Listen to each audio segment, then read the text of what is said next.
தென்காசி விஸ்வநாதர் கோவிலில் சமீபத்தில் கும்பாபிஷேகம் நடந்தது. இந்த கும்பாபிஷேகத்தை ஒட்டி அந்த கோவிலில் பலவிதமான பிரச்சனைகள் தொடர்ந்து வந்து கொண்டிருக்கிறது. இன்னும் சொல்லப்போனால் நம்ம ஸ்ரீ டிவிலேயே இந்த கோவிலை குறித்து பல செய்திகளை நம்ம தொடர்ந்து செய்து கொண்டிருக்கிறோம். அப்படியாக ஒரு பிரச்சனை நேற்றுக்கு ஏற்பட்டிருக்கிறது. என்ன அப்படின்னு சொல்லி பார்த்தோம் அப்படின்னு சொன்னால், இந்த தென்காசி விஸ்வநாதர் கோவிலினுடைய அம்பாள் தேர் பழுதடைந்திருக்கிறது. ஏற்கனவே கடந்த வருடத்திற்கு முன்னவே என்ன சொல்லியிருக்காங்க, இந்த தேர் வந்து பழுதடைந்திருக்கிறது, அதனால் இந்த தேரை வந்து நாங்கள் வந்து புதுப்பித்து தரப்போகிறோம் அப்படின்றதுனால ஒரு வருடம் வந்து இந்த தேர் திருவிழா, இந்த அம்பாள் தேரை நடத்த விடாமலும் செய்திருக்கிறார்கள்.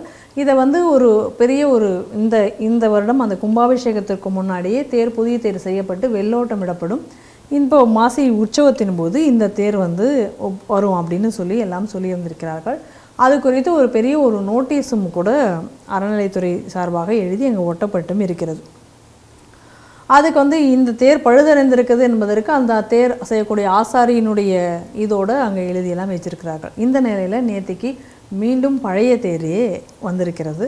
அப்படி வரும்பொழுது அந்த ஊரில் இருக்கக்கூடிய ஒரு சிவனடியார் போயிட்டு இந்த ஒரு கேள்வியை கேட்டிருக்காரு, நீங்கள் புது தேர் வரும்னு சொன்னீங்களே, மீண்டும் ஏன் இந்த பழைய தேரே இங்கே விட்டுருக்கீங்க, இதுதான் சரியா இல்லை, ஆடி ஆடி வருகிறது, இதனால் பாதுகாப்பு இல்லை என்றெல்லாம் கூறப்பட்டது அப்படின்னு அவர் போய் கேள்வி கேட்டிருக்கார். இப்படி அவர் கேள்வி கேட்டதற்காக உடனடியாக என்ன பண்ணுறாங்க, காவல்துறையினர் அவரை கொண்டு போய் ரிமாண்ட் பண்ணி அவரை கூட்டிகிட்டு போயிடுறாங்க. இதை வந்து எப்படி இவர் காவல்துறை இதுக்குள்ளே வரலாம் அப்படின்னு சொல்லிட்டு திரு சரவண கார்த்திக் அவர்கள் அங்கே போய் போலீஸ்காரர்கிட்ட கேட்கும்போது, உங்கள் வேலையை பார்த்துட்டு போங்க, இது உங்கள் வேலை கிடையாது அப்படின்றாரு. அவர் கேள்வி கேட்குறாரு. எங்கே ஒருத்தர் வந்து ஒரு கேள்வி கூட உங்கள்கிட்ட கேட்கக்கூடாதா, இது இந்த கோவில் கும்பாபிஷேகமாக இருக்கட்டும் எதுவாக இருந்தாலும் பக்தர்களுடைய நிதியில் தானே செய்யப்படுகிறது, நீங்கள் தானே ப்ராமிஸ் பண்ணீங்க, நீங்கள் ப்ராமிஸ் பண்ணி நீங்கள் ஒட்டின அந்த சீட்டு இங்கே இருக்குல்ல, இதை வச்சு தானே அவர் கேள்வி கேட்டார். கேள்வி கேட்டதுனால இப்போ உங்களுக்கு என்ன பிரச்சனை அப்படின்னு கேட்டதுக்கு காவல்துறை அதிகாரிகள் பதில் சொல்லாமல், இது உங்கள் வேலை இல்லை, உங்கள் வேலையை பார்த்துட்டு போங்க அப்படின்றதை திரும்ப திரும்ப சொல்கிறாரு. ஒரு கட்டத்தில் வந்து இது வந்து சட்டம் ஒழுங்கு பிரச்சனை வரும், அதனால தான் நாங்கள் அவரை கொண்டு போனோம். இதில் என்னங்க சட்ட ஒழுங்கு பிரச்சனை வரப்போகுதுன்னா, எந்த இடத்துல கேள்வி கேட்கணும், எந்த இடத்துல என்ன பேசணும் என்பதை தெரிந்து பேச வேண்டும் அப்படின்னு சொல்லி அந்த பக்கத்தில் காவல் அதிகாரிகள் சொல்கிறார்கள். கடைசியாக இந்துக்கள் ஒரு போராட்டம் நடத்தி அவரை காவல்துறையிடமிருந்து விடுவித்து கூட்டி சென்றிருக்கிறார்கள். தொடர்ந்து தென்காசியில் இந்த மாதிரியான அயோக்கியத்தனங்கள் நடந்து கொண்டிருக்கிறது. எனக்கு தெரிஞ்சு தென்காசியில் வந்து ஒரு திட்டமிட்ட ஹிந்து அணியிட இழிப்புங்கிறது நடந்து வருகிறது. அதை நான் தொடர்ந்து பல செய்திகளில் சொல்லிட்டு வரேன். அந்த கோவிலுக்கு ஒரு ஈவோவை போட்டிருக்காங்க ஒரு அம்மா. அந்த அம்மா என்ன பண்ணுது அப்படின்னா, திருவாசகத்தை கோவிலில் பாடப்படாதுன்னு தடுக்குது, ஆனால் குத்து போட்டு ஆடிக்கிட்டு இருக்கு. அப்படி ஒரு பெரும் ஆன்மீக சேவையில் ஈடுபட்டுக்கிட்டு இருக்கிறது அந்த கோவில் ஈவோ. அதுக்கப்புறம் ஏற்கனவே இந்த கோவிலுக்குள்ள கோபுரம் ஒரு மேலேருந்து கீழே விழுந்து நல்ல காலம் அன்றைக்கி கீழே ஆட்கள் இல்லாததுனால அன்றைக்கி உயிர் சேதாரம் இல்லாமல் போச்சு. இது முதல் முறையில் இந்த கோயிலில். ஏற்கனவே இந்த கோவிலில் வந்து கும்பாபிஷேகத்துக்கு ஏற்பாடாக இருந்தது, வேலைகள் முடியாமையே கும்பாபிஷேகத்துக்கு நாள் குறித்து இது பண்ணிட்டாங்க. அப்போ என்ன பண்ணாங்க அப்படின்னு சொன்னா, முதல்ல இந்த நீதிமன்றத்தில் இந்த வழக்கு சென்றது. அப்போ முதல்ல நிஷா பானுங்கக்கூடிய நீதிபதி அவர்கள் அதுக்கு தடை விதித்தார்கள். தடை விதித்ததுக்கப்புறம் சில முக்கியஸ்தர்கள்லாம் நேராக அந்த அம்மாவுக்கு அழுத்தம் கொடுத்த உடனே என்ன பண்ணுறாங்கன்னா, கும்பாபிஷேகத்தினால யாகசாலை பூஜைகள் தொடங்கி விட்டேனங்கக்கூடியதை ஒரு கிரவுண்ட்ஸாக போட்டெல்லாம் ஆர்கியூ பண்ணுறாங்க. உடனே நான் வந்து இதை லிஃப்ட் பண்ணிடுறேன், அந்த ஸ்டேயை, கும்பாபிஷேகம் நடக்கட்டும். இதே லாயர், இதே நீதிபதி நிஷா பானு அவர்கள் அதுக்கு வந்து அனுமதி கொடுக்குறாங்க. நல்ல கவனிக்கணும் என்ன அப்படின்னா, நீங்கள் ஏற்கனவே நீங்கள் தடுத்ததுக்கப்புறம் எப்படி இப்போ யாகசாலை பூஜை ஆரம்பிச்சிருக்கலாம். இப்போ யாகசாலை பூஜை ஆரம்பிக்கும் போது ஸ்டே ஆல்ரெடி இருக்குது. அப்போ முதல்ல அந்த இடத்துல ஒரு கண்டெம்ப்ட் நடந்தது, யாரும் கண்டுக்கல. அதுக்கப்புறம் அந்த கும்பாபிஷேகம் நடந்தெல்லாம் முடிஞ்சதுக்கப்புறம் திருப்பி இந்த கேஸு வரும்போது எந்த வேலையும் பூர்த்தி செய்யப்படவில்லைன்னு சொன்ன உடனே இந்த கும்பாபிஷேகமே செல்லாது, நீங்கள்லாம் பெரும் தவறை செய்து விட்டீர்கள் அப்படின்னு இதே நிஷா பானு எப்போ கும்பாபிஷேகத்துக்கு அப்புறம் இந்த அம்மா வந்து அதுக்கப்புறம் இவ்வளோ வியாக்கியானங்கள்லாம் பேசிட்டு, இந்த திட்டமிட்ட அயோக்கியத்தனம் அன்றைக்கி செய்யும்போது அன்றைக்கி உயிர் சேதம் இல்லை. சரி, இப்போ இன்றைக்கி தேர். அப்போது சுவாமி காப்பாற்றுறார். இவனுக்கு திட்டமிட்டு இந்த கட்டடத்தை அறக்கட்டடத்தில் திறக்கிறது, அப்படியே 4 பேர் விழுந்து சாகணும். இந்த பக்கம் தேர் கவுந்து. இப்போ நான் என்ன கேள்வி கேட்குறேன், ராத்திரி 6 மணிக்கு மேலே திருப்பரங்குன்றத்தில் படியேறி போனால் பாதுகாப்பு குறைபாடு ஏற்பட்டு விடும் அதனால் தடை போட்டேன்னு சொன்னீங்களே, கோர்ட்டிலேயே ஐஐடி ரிப்போர்ட் வந்ததுக்கப்புறம் இந்த பிரச்சனைன்னு சொல்லி இப்போ ஆளுகள் அப்புறம் விழவும் செய்திருக்கே, அப்போ இந்த தடை, அப்போ இந்த பாதுகாப்பெல்லாம் உங்களுக்கு ஞாபகம் இல்லையா? இதில் ஒரு கூத்து என்னென்னா, இந்த தேரோட்டத்தில் போன வருஷம் தேர் ஓடல. ஏன்னா அந்த தேர் செப்பனிடப்பட்டு வருகிறது, அதனால ஓடலையாம். அப்போ இந்த வருஷம் எப்படி? அதுக்கு போன வருஷம் ஓடாததுக்கு காரணம் அந்த தேர் பழுதடைந்தது. அப்போ பழுதடைந்த தேர் இந்த புது தேரில் தான் நீங்கள் ஓட்ட போகிறே, அதனால் போன வருஷம் ஓட்டலை. இப்போ ஏன் பழைய தேர் ஓட்டினீங்க? இப்போ எனக்கு டவுட் என்னென்னா, புது தேர் பண்ணுறேன்னு போட்டு இந்த பழைய தேரையே ரிப்பேர் பண்ணி அதுக்கு கணக்கு கொடுக்குற ப்ராட் ஏதாவது திட்டமிட்டாங்களான்னு நமக்கு தெரியாது. நடக்கும்போதுக்கு வாய்ப்பு இருக்கும். ஏன்னா தேவாரம்பாடை 250 ரூபா வாங்கி ரெக்கார்டு டான்ஸ் ஆடின கோவில் தானே, அதானே அந்த ஈவோ வேலையே அங்கே. அடுத்தது நீங்கள் எதை கவனிக்கணும் அப்படின்னா, சரி இப்போ இந்த தேர் விழுந்திருந்தது, சேதாரம் நடந்தது. அப்போ என்ன பண்ணுவோம், அந்த தீக்காக்காரன் துளுக்கம் அவ்வளோ வேறையும் சேர்ந்து இந்த மாதிரி நீங்கள் ஊழல் நடத்துறதுனால தான் இதுக்கே ஆபத்து. ஏன்னா பல இடத்துல கோவில் கூட்ட நெரிசல் நடக்கும்போது இந்த மாதிரி நிறைய பேர் போஸ்ட் போடுவான். ஆமாம், பார்த்துருக்கீங்கள? பார்த்துருக்கேன். அப்புறம் செலவும் போடுவான், சாமி சாமின்னு இழுத்து அந்த சாமி உன்னை காப்பாற்றியதான 10 பேர் போடுவான். அப்போ இந்த பிரச்சாரத்துக்கு நீங்கள் தானே வழிகோல் விழுதுக்கிறிய. நிச்சயமாக. இப்போ ஏற்கனவே இந்த கோவில் கும்பாபிஷேகத்துக்கு அப்புறம் அந்த கீழே விழுந்ததையும் இதையும் நீங்கள் இணைச்சி பார்த்தீங்க அப்படின்னு சொன்னால், இதுக்கு பின்னாடி ஒரு திட்டமிட்ட சதி இருப்பதாக நான் வந்து சந்தேகப்படுறேன். ஏன்னா இது ஏற்கனவே உங்களுக்கு இந்த ரெக்கார்டு இருக்குது, ட்ராக் ரெக்கார்டு. ஒரு தீ விபத்து நடந்தது எப்படின்னா, தஞ்சாவூர் கோவிலில் கும்பாபிஷேக நேரத்தில். அப்போ கருணாநிதி சீஃப் மினிஸ்டராக இருந்தார். அப்போ இந்த தீ விபத்தெல்லாம் வந்த உடனே அதுக்காக ஒரு விசாரணை கமிஷன்லாம் நியமித்து, அப்போ இந்த விசாரணையில் என்ன வந்தது அப்படின்னு யாரோ கேட்ட உடனே அதுக்கு கருணாநிதி சொன்ன பதில் என்ன அப்படின்னா, இந்த விசாரணை முடிவு இதை பற்றி ஒரு விசாரணை கமிஷன் அடித்து நம்ம விசாரணை நடத்தினோம்னா யாக யஜ்யங்களே வளர்க்கக்கூடாது என்று முடிவு வந்துவிடும், அதனால நான் விசாரணை நடத்துறேன். இது அன்னைக்கு கருணாநிதி சொன்னது. இப்போ மேலிருந்து இப்போதுக்கு கலசம் யார் மேலேயாவது விழுந்திருந்து தேர் கவுந்து ஏதாவது சம்பவம் நடந்திருந்தால் அப்பன் சொன்ன மாதிரியே பையனை அறிக்கை விடலாம்ல. தேரே தேவையில்லை, கும்பாபிஷேகம் வாய்ப்பு இருக்குல்ல. ஏன்னா இதெல்லாம் இவனுக்கு செய்தது தானே. இப்போ ஒரு சின்ன உதாரணம் நான் சொல்கிறேன்.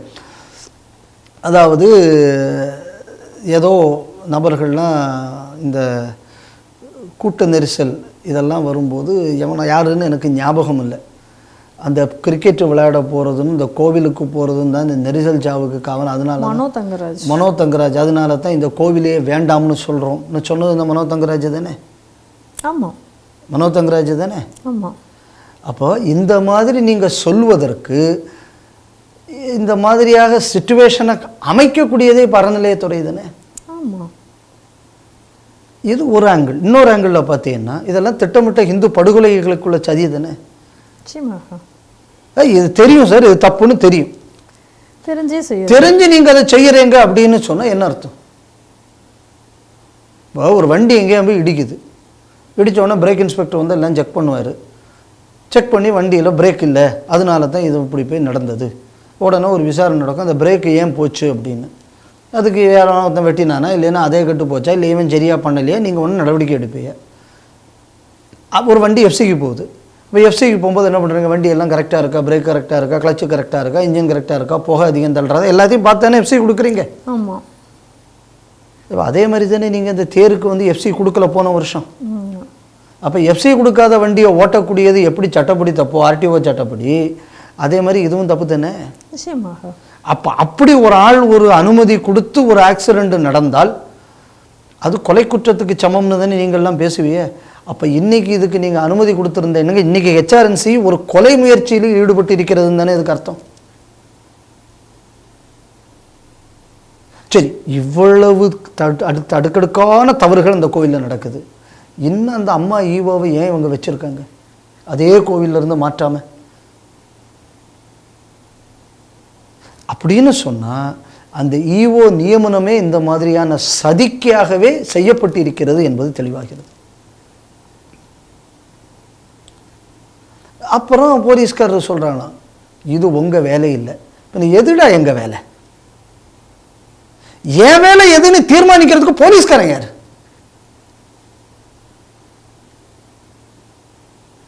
இந்த நாட்டில் நாங்கள் கேட்கறதுக்கு கேள்விக்கு இதனால தானே இந்த ஜனநாயக நாடுங்கிறோம். இது என்ன சர்வாதிகார நாடா? நான் எங்கே கேட்கணும், நான் எதை கேட்கணும், நான் எதை இது பண்ணக்கூடாதுன்னு. இப்போ நான் ஒன்று கேட்குறேன். நான் ரோட்டில் வண்டியை சைடில் ஒதுக்கி விட்ருக்கேன். அப்போ நீங்கள் அந்த வண்டியை டோ பண்ணிட்டு போகிறீங்க, ஏன்னா நோ பார்க்கிங்கில் இருக்குன்னு. ஏன் டோ பண்ணுறீங்க? ஏன்னா டிராஃபிக்கு அது இடைஞ்சலான இடம், அதனால் நீ அங்கே வச்சுருக்க போட்டு போகிறோன்னு. இப்போ இது கீழே விழுந்தாச்சுன்னா இதோட பாதுகாப்புக்கு யார் உறுதி செலுத்தணும்? அவங்க தான். நீங்கள் தானே. அப்போ அந்த கேள்வியை நான் உங்கள்கிட்ட கேட்கும்போது எவன்டா கேட்குறது?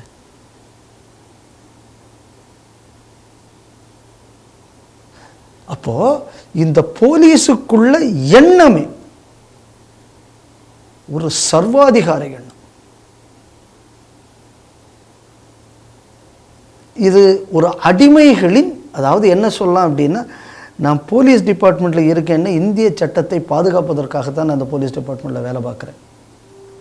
நான் என்ன சொல்கிறேன், இந்த மாதிரி இருக்கக்கூடிய ஆஃபீஸர்லாம் பேசாமல் திமுக காரன் விட்டு குர்காவா போங்கங்கிறேன்.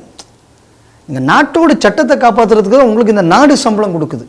உங்கள் வண்டியில் சிவப்பு லைட்டு போட விடுறாங்க. எதுக்கு போட விடுறாங்க? இந்த நாட்டில் உள்ள ஏன் உங்களுக்கு அந்த ப்ரையாரிட்டி கொடுக்குறாங்க? ஏன்னா நீங்கள் சம்பளத்துக்கு அப்பாற்பட்டு ஒரு தியாக உள்ளத்தோடு சேவை செய்வதனால தான் உங்களுக்கு அந்த மரியாதை கொடுக்கப்படுகிறது.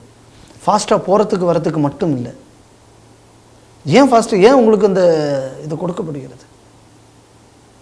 2 பேர் பஞ்சாயத்து, பல கோடி ரூபா சொத்து, சமாதானம் பண்ணி விடுறேன். ஆனால் அதிலேருந்து 5 பைசா நான் எடுக்கலை. நான் எனக்கு அரசாங்கம் சம்பளம் கொடுக்குது, நான் இதை செய்து விடுறேன். அப்போது இந்த மாதிரியான ஆசாபாசங்களுக்கு கூட நான் ஆளாகக்கூடாது. என் கடமை எதுவோ அதை மட்டுமே நான் செய்ய வேண்டும். அந்த மாதிரி ஒரு பொசிஷன் தானே அரசாங்கத்தில் வேலை பார்க்கக்கூடியவர்களுக்கு. அதனால தானே உங்களுக்கு மரியாதை என்பது இந்த நாட்டில் கொடுக்கப்படுகிறது. அப்போ அந்த மரியாதையை உங்களுக்கு கொடுப்பது எது? இந்த நாட்டில் இருக்கக்கூடிய இந்த சட்டங்கள் தான் அந்த மரியாதையை உங்களுக்கு கொடுக்குது. அப்போ அந்த சட்டத்துக்காக, அந்த சட்டம் ஏன் வந்தது? ஜனநாயகத்தினால வந்தது.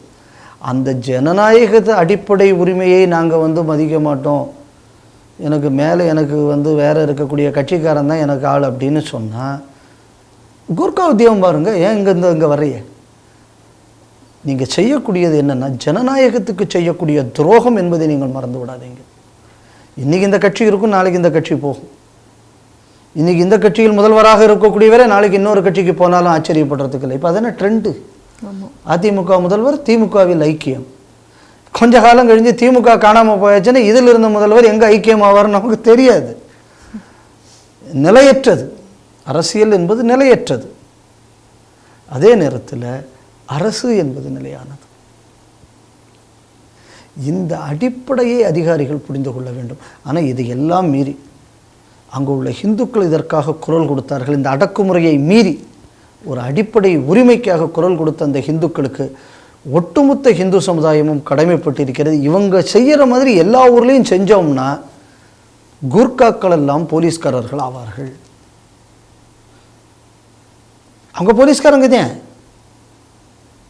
ஆனால் என்ன அப்படின்னா, இந்த சூழல் அவர்களை கூர்க்காக்களாக மாற்றி விட்டது. அவங்கெல்லாம் மறுபடியும் போலீஸ்காரங்கள் ஆகணும்னா இந்துக்கள் வீதியில் இறங்கி போராடினால் மட்டும்தான் முடியும். இதை புரிந்து கொள்வதற்கும் இந்த சம்பவத்தை நம்ம எடுத்துக்காட்டாக பார்க்கலாம் நான் நினைக்கிறேன்.